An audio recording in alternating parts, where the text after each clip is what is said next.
มายัง กินกระดูกแน่เลยป้าผิดหมดโดยไปไทยไป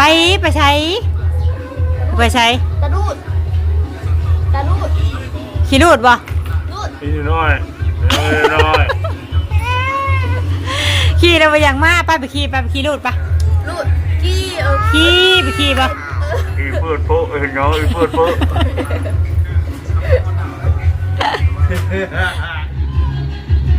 ป่าลุงเอ้ยเนาะเปิดคลิปเปิดภาพออกมาก็ได้ทางนี้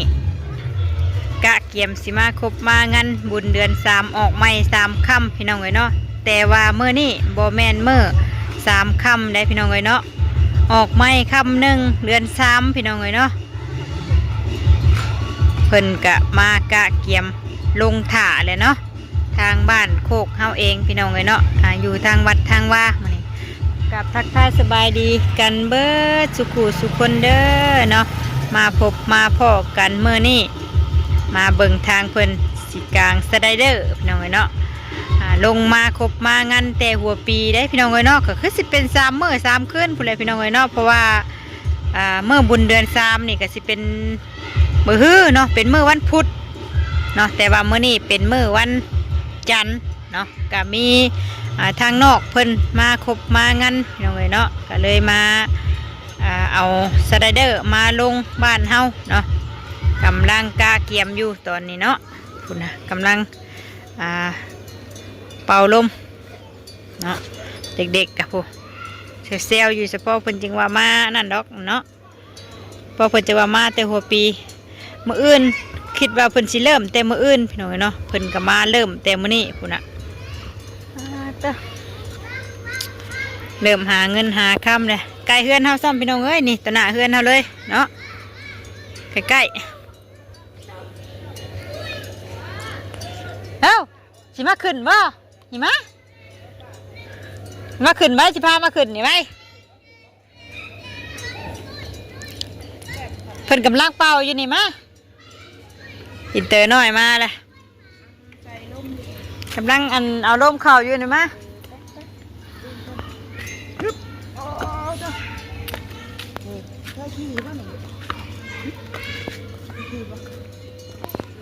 ใจ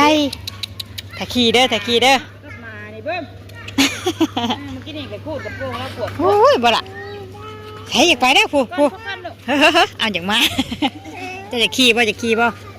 ขี่ไปไปเลยผู้โอ้ยผลที่ขี่อยู่ซิโน่ผมจ้านะไปแล้วปลาลุงเอ้ยพุ่นน่ะ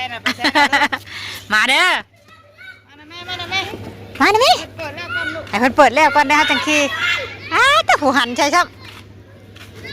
เห็นไหมลูกคุณเอามาสิจังไปลูกหลับไปแค่เอื่อยดิแค่เอื่อยจะอ้ายดิเปิดเอื่อยอ้ายไปเปิดเอื่อยอ้ายมาดินไปเผาก้อนเพิ่นยังเป่าอยู่ป้ามาอยู่พี่ถาปะมาเบิ่งพี่ปะมาเบิ่งทางพี่ปะโอ้ยหันเท่ดอกอันนี้สาวน้อยนี่ใช่ว้าตะเห็นบ่กะอย่าขึ้นนะบ่ให้เพิ่นเป่าลมเขาแล้วก่อนยังบ่ทันแล้วซ้ำมันน่ะใช่เอ้ยนะ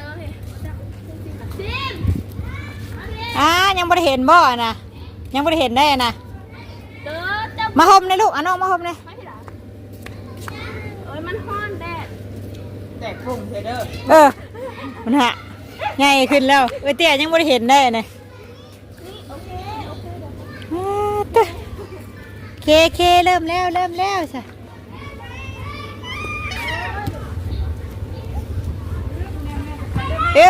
สไปเดอร์แมนขึ้นเลยเนาะ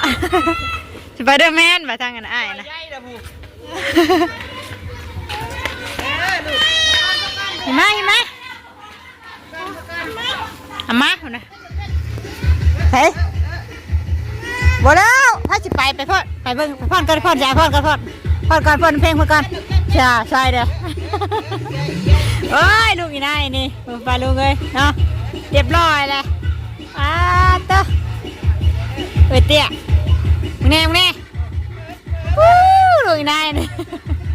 สดมวน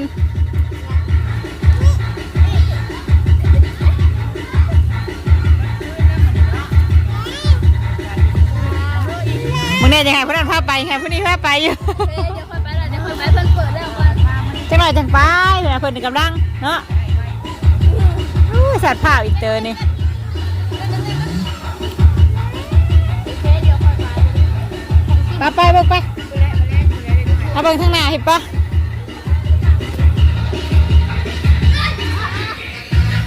มาพี่ไหนใส่ปั่นแม่ไปพูดไปไปไปอ่อนถูกไหมเอาน้องในน้ำพูดไปได้ไหมไปดิน้ำเบื่อได้ไหม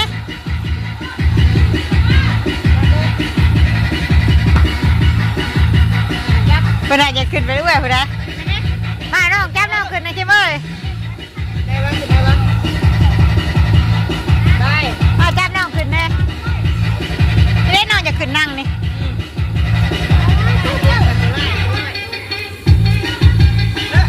เด็ดโอ้ยกำลังพ่นเริ่มใบดีนะยังไม่แน่จะพ่นแน่จะขึ้น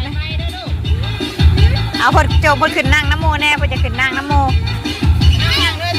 น้องนั่งน้ำแน่น้องอยากนั่ง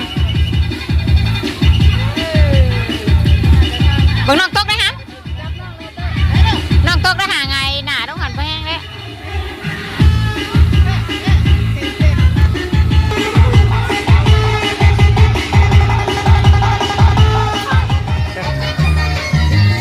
เตรียมสิขึ้นแต่ทางนี่จักได้บอกราคาเพิ่นเท่าไรโอ้ยังพูดใช่ยังเพิ่นท่านได้บอกราคาบ่เกิดเช้าจักดิเช้าบ่คนหนึ่งเช้าคนนี้เนาะโอ้แม่นเด็ดอ่ะคนละเช้าคนนี้เอาขึ้นไหมขึ้นขังไว้คอกอีกเทิงหูไปขังไว้คอกอีกเทิงหูเด้อ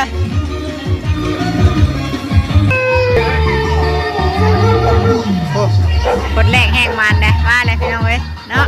ว่าลูกไผ่ลานไผ่เนาะคือการวัดทุกคนหนึ่ง20,000เนาะ20,000ก็เท่ากับ40 บาทไทยพี่น้องเว้ยเนาะพ่อแม่มานำพ่อนำแม่มาแปรก็ได้เนาะคนละ10 บาทก็บ่ได้เนาะ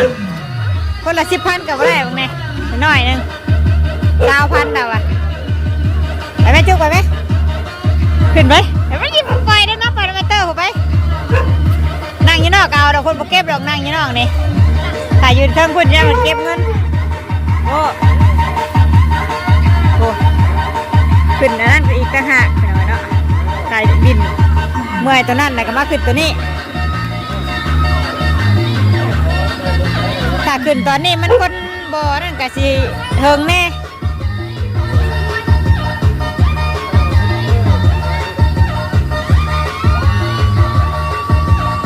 ได้3-4 คนเลยเด้ก็เปิดกินได้3 คน 4 คนแหละคนละ20เลย80แต่จุกเอ้ยข้าเดียวนึงใครกลัวเป็นเบอร์ขายจามอยู่เด้ซื้อสไลเดอร์มาลงผูกไว้ แม่ตอนค่ำหนูจังหลิบ ฮะตอนค่ำยังชิดินอีกบ่ตอนค่ำมี สั่งชิดิน เล โอ้ ย เป็นมือเป็นเว้น2-3 มื้อผู้เพื่อเพิ่นสิยาทำชิดินกว่าฮะบ่มีเงินเปลี่ยนน้ำยาพ่อผู้เด้ตัวน้อยผู้เด้บักใหญ่พี่น้องเอ้ยเนาะจักเสียค่าเสียหายเพิ่นเท่าใดมาลงบ้านลงเมืองเฮานี่ก็มีอยู่เนาะค่าเสียหายของเพิ่นแต่ว่าบ่ฮู้นำเพิ่นพี่น้องเอ้ยอาจจะมาตอนนี้ก็เป็นมื้อแรกเนาะบางทีเพิ่นจะยังบ่ได้เสียก็มีเนาะเอาไปยังได้บ่เอ้ยเฮาได้ยังอันนี้เราจังขึ้นผู้ข้าวได้เราจะอยากขึ้นได้ อ๋อไม่ได้อยากขึ้น ไม่ได้อยากขึ้นตอนนี้ให้ตอนค่ำสิขึ้นใช่ปะโอ้ตะฝุ่นไม่ได้คนละสาวจ้างแม่สิขึ้นนี่เราบักตะรูดแบบได้ค่ะไปแห้งนะติคนละสาวซับถามแล้วพอแล้วเนาะถามชื่อลูกแล้วพอแล้วไปรักขึ้นของเราซะ ไปลักขึ้นของเราเด้อไปลักปล่อยไว้ในอันเราบ่เห็นดอกเนาะบ่อยากเมื่อบ่ เพิ่นกำลังเฮอวะกำลังเริ่มวะเพิ่นกำลังเริ่มสิดินว่าเพิ่นก็บ่อยากเมื่อแล้วกำลังมือแรกแห้งมันเราก็ได้4-5 คนแล้วเนาะมือแรกตอนนี้ก็หากมีตะลุดเนาะต่อไปฟังเบิ่งอื่นพี่น้อยจักสิมีหยังมาแหละเนาะเพราะว่ามื้อนี้ก็สิมีตะลุดมาก่อนเนาะอื่นจักสิได้หยังมาฟังเบิ่งเนาะแต่ปกติก็สิมาเป็นมื้อนี้เป็นตะลุดมาก่อนเนาะสไลเดอร์อ้าว เราบ่อยากให้จับตะกับดังสิดินพาน้องดินอยู่หั่นเด้อดอกเอ้ยดินอยู่นอกมันนี่เด้อเบิ่งน้องนี่เด้อเอ้าว่าเบิ่งน้องซะเบิ่งน้องลงไปหน้าพุ่นน่ะมักใหญ่เพิ่นปลาลงเอ้ยคันเพิ่นต่อไผน้ำเพื่อนน้ำซานเฮานี่ก็สิแพงแน่เนาะเพราะว่าเพิ่นก็เอาไผในวัดเพิ่นนั่นแหละเนาะก็เลยบ่ได้ถามทางเฮือนทางซานไปเมื่อมาเบิ่งเพิ่นเปิดสไลเดอร์อีเตอร์ให้เด้อบ่อยากมา โอ้ยเนาะเพิ่นกำลังสิดินบ่อยากเมื่อไปเด้อเจอก็ให้อยู่พี่น้องพอดีเนาะสูงมากลางอยู่ใกล้ๆตนาเฮือนเฮาเลยนี่เนาะใกล้ๆภาคอันวัดนี่เนาะอยู่ตนาเฮือนเฮาเลยเพิ่นก็เลยเห็นบ่อยากมาอีเตอร์น้อยก็ได้พาไปเอาเพิ่นเมื่อกี้นี่เนาะแม่เพิ่นเมื่ออาจจะเว้นผู้ใดเนาะมาเปิดหั่นแมงเชอแล้วเนาะเพิ่นปิดลงมาเนาะลงมาแล้วก็ปัดเทือนกวดซ่านเนาะก็เลยเอาอยู่ในป่าถ่าลงมาเห็นเพิ่นเปิดอันนี้พอดีก็เลยบ่อยากฮอดมาบาดนี่โอ้ยอีเตอร์นี่มายังมายัง กินกระดูแน่เลยป้า เห็นงดโดยไปไทยไปใช้ตะดูดขี้รูดบ่ พี่น้อยน้อย ขี่เราไปอย่างมากไปขี่รูดปะ ลูดกี้ ขี่ปะ อีเพื่อนโพเห็นน้องอีเพื่อนโพอีเพื่อนโพ ไอ้ไปอยากมาที่โอ้ยเพิ่นกำลังว่าเนาะกำลังสีเห็นเนาะห่านชี้ไปเด้อน่ะไปไม่ขี่พาน้องไปดิน ลูดเลยในของป้าเถอะกันแล้วเด้อพาไปแน่เถอะพาไปแน่บอกเตี้ยไปพาไปเชื่อเตี้ยได้แน่น่ะขอเงินแม่ก่อนขอเงินแม่ไปขี่บังรูดก่อน มีใครเด้อ เอาไม้เคลียร์บ้างนะขอเงินก่อนขอเงินแม่ก่อนฮะขอเงินก่อนจะไปขี่บังรูดขอเงินแม่นั่งก่อนขอได้ไหม เงินน่ะเพิ่มมาแล้วคือไหน ผมมีเงินไปใช้คืนหัวแล้วก็ไปได้ไหมไปเบิ่งได้ไหมคุณอะละมวนยับไปไหมไปมวนเราไหมมวนอยู่นอกพี่ก็ได้เนาะยากยังเนาะไปชวนเอื้อยไปเอื้อยเตี้ยผู้ใดเห็นยังนะให้ถ้าน้องไปขี่ลินมากระดุดว้าอยู่นี่น่ะอยู่ทั้งหลังทั้งขางมันน่ะยังขางทั้งอย่างมันน่ะ ห่างกันนะจุ๊บเด็กดีนะจุ๊บ เด็กดินอยู่เซ่ซ่าอยากกันมาเลย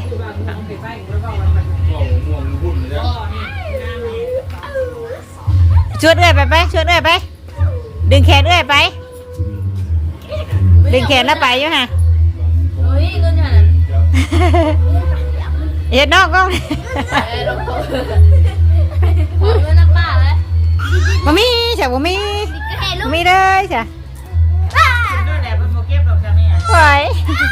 จับหิวคอลงมานะจับหิวคอลงมาเพื่อแห้งแน่นอนจุกเนาะเฮ้ย เก็บเด้อแผลลงเก็บเด้อ มึงเนี่ยผมนี่นี่ย่อยนี่เอ้ยเสียถือเกี่ยวเพิ่นเตอร์นี่บ่บอกงัวนั่นน่ะเตอร์ no นั่นบ่ไปขี่บังรูดไปนะอุ้ยแสนนะสะดินจะดินนั่นก็ลูกหล่ะโอ้หมวนมาถึงเวลา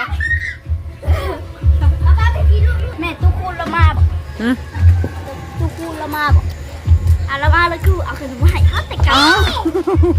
ก่าแล้วเอาว่าหายได้ ผ่านมาใหญ่เลยขนมเนี่ยเนาะไอ้เจ้าอำเภอ เอาเด็กเก่าลงมาแล้วก็ เอาแล้วว่า วางของบุญ ท่านเอามาให้น่าหากันมาแต่กรุงเทพมา แล้ว นี่ ยัง อยากได้ เอา ขน มาม หาย เรา ดี เลย กว่า จังแล้วได้เนาะ โอ้ บางทีเราบุมีเราก็บอกมาให้ทางเบิ่งนะคณะมีเราก็เอามาคณะบุมีเราก็ย้ายเห็นไปมาแต่กรุงเทพเลยอยากให้เขาเอาขนมมาต้อนเราก็บุมีแล้วบ่คนเอาเนี่ยเขาขึ้นนั่นนะเนี่ยไงนี่ได้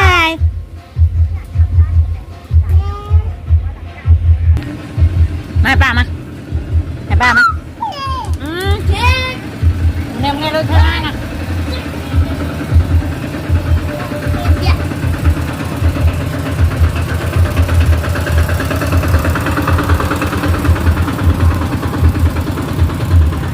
มึงเนี่ยมานะ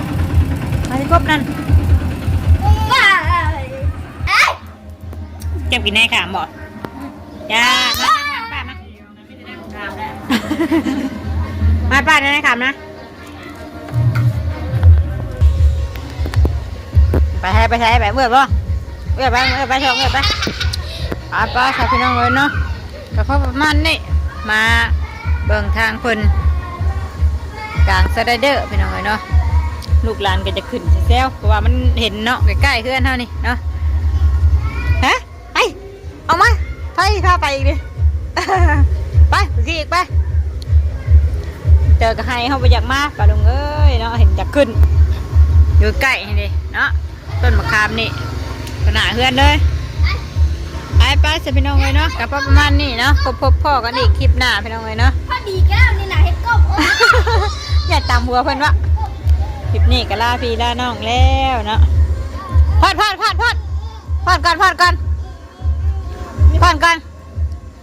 เอาน้องไม่ลดได้ฮะสิไปเลยพูไปก็เบื่ออีกเลยพอดได้ไปเลยพูเอ้ยไปแล้วพ่ออย่างนั้นเนี่ย